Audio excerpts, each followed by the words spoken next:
inherit his grandfather's fortune. Apart from his yearly visits to London, the Earl was something of a recluse. In the country he rarely entertained.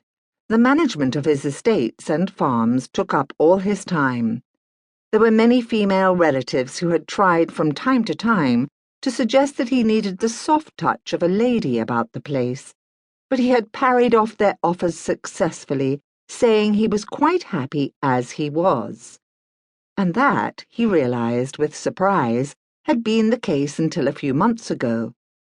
He had not always been quite so bored. But once the harvest had been taken in and the countryside had settled down to its long winter's sleep, there had seemed little to absorb his mind or his interest.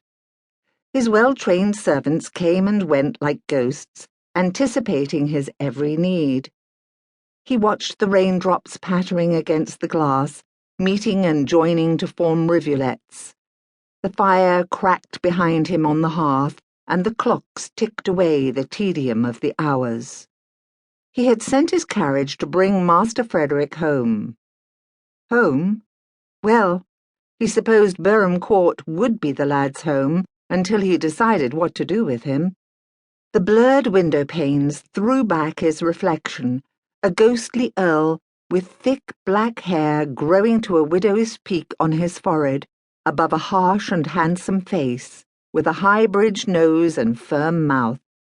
His eyes were coal-black, the type of eyes which so rarely mirror the owner's feelings, Mediterranean eyes, a heritage of his Italian grandmother. All at once, he heard the faint rumbling of carriage wheels and the steady clip-clop of horses' hooves drawing nearer. Master Frederick was coming home. There was a scuffle from the hall as the butler summoned the footman to be ready to carry out the new inhabitants' bags. The Earl stayed seated, watching the rain and turning a quill pen in his strong fingers. The carriage stopped outside, and the Earl suddenly felt his boredom lift. It might not be so bad, after all, having a young man to teach and guide.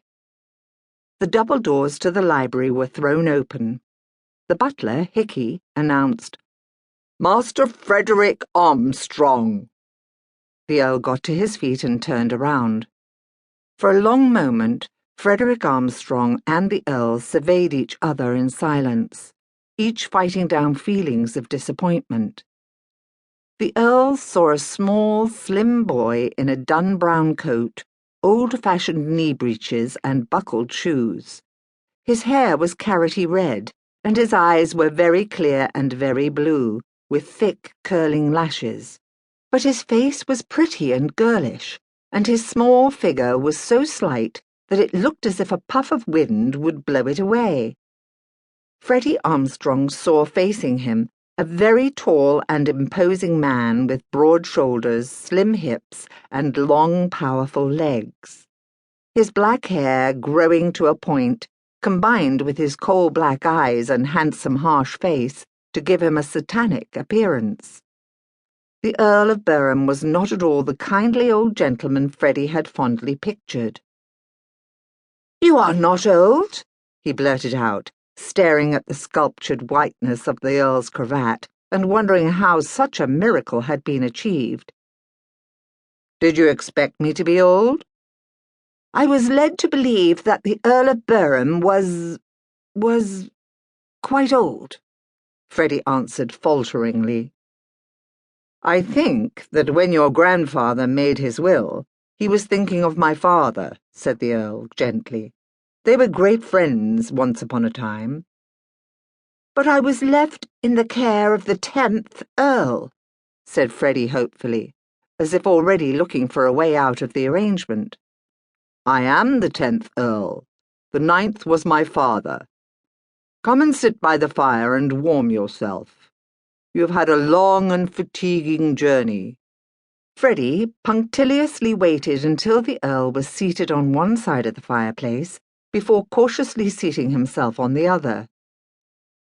"Oh, the journey was not at all fatiguing, my lord," he said, his husky voice light and attractive. "I had never been away from Hartley Manor, my home,